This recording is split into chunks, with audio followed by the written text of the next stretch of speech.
بسم اللہ الرحمن الرحیم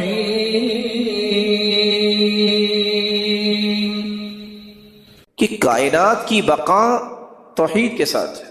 توحید جب زمین سے ختم ہو جائے گی قیامت آ جائے گی۔ جب تک اللہ ذوالجلال کا نام دنیا میں لیا جائے گا اس وقت تک دنیا قائم ہے۔ جس دن توحید ختم ہو گئی کائنات بھی ختم ہو جائے گی۔ سیدنا انس رضی اللہ تعالی عنہ سے مروی ہے، رسول اللہ صلی اللہ علیہ وسلم نے فرمایا، صحیح الجامع کی روایت ہے 7420، لا تقوم الساعہ، قیامت قائم نہیں ہوگی، حتی لا یقال فی الارض اللہ اللہ، اس وقت تک قیامت نہیں آئے گی جب تک اللہ ذوالجلال کا نام لیا جاتا ہے۔ گویا اس کائنات کا وجود اس کے موجد کے نام کی برکت سے قائم ہے۔ اس کائنات کو بنانے والا کون ہے؟ اللہ ذوالجلال۔ جب اس کائنات کی فنا کا فیصلہ ہوگا یمن کی طرف سے ہوا آئے گی، اہل ایمان کی روحوں کو قبض کر لیا جائے گا، جس کے نتیجے میں کائنات میں خالق کا نام لینے والا کوئی شخص بھی زندہ نہیں رہے گا، صرف بدترین کافر لوگ رہ جائیں گے جن پر قیامت قائم ہوگی۔ جب روئے زمین پر زمین کے مالک کا نام ختم ہوگا تو کائنات بھی ختم ہو جائے گی۔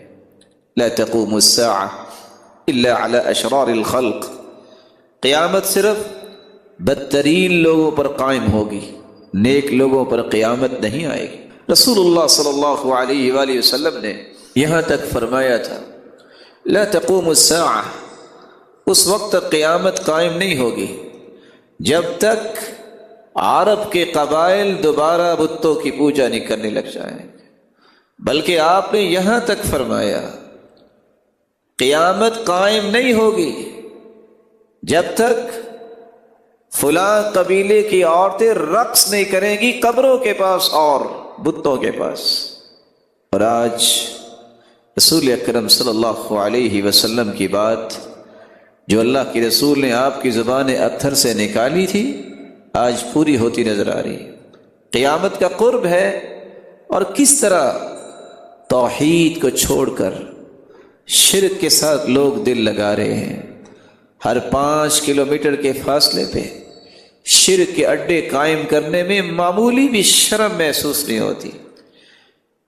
ساری نعمتوں کا مالک وہ، لیکن نعمتیں اس کی دی ہوئی استعمال کر کے کسی اور کے سامنے سجدہ کرنا، کسی اور کو بگڑی بنانے والا سمجھنا، کسی اور کو اولاد دینے والا سمجھنا، یہی وہ گناہ ہے جس کے بارے میں اللہ کے پیارے پیغمبر نے امت کو سمجھایا تھا کہ شرک یہ ایک ایسی بیماری ہے، توبہ نہ کی گئی تو قرآن کا بھی یہی پیغام ہے، اس کی معافی نہیں ہوگی۔